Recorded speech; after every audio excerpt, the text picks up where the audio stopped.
Днес започна и проверката на здравето на банките у нас. Оценката за качеството на активите се прави от частни аудиторски компании, одобрени от БНБ. Ще се свели още кредитирането. Отговора потърси Таня Илиева. Преди 11 години тази фирма е създадена с кредит.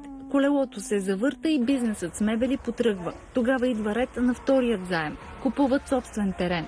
За да си построят и магазин, ще трябва трети кредит. Опасяват се, че проверката в банките може да забави кредитирането. Ние до 1 месец трябваше да изплатиме останалата част. Ако срока е 2 месеца, ние нямаше да успеем да го закупим и щяхме да загубиме това, което сме внесли като капаро за местото. Председателят на Банковата асоциация не изключи възможността от забавяне в някои процедури, но няма да е масова практика.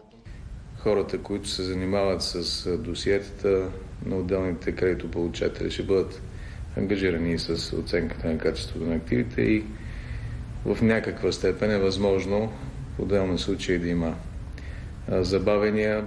Драстично затягане на правилата за отпускане на кредит също не се задава. Може би банките ще са повишили тук и там в отделни примери изискванията си, но пак казвам, генерална промяна не би трябвало да очакваме.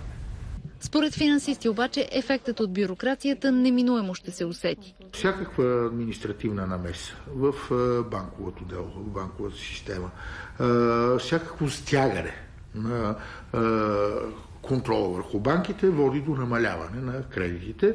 Резултатите от стрес-тестовете ще станат ясни през август.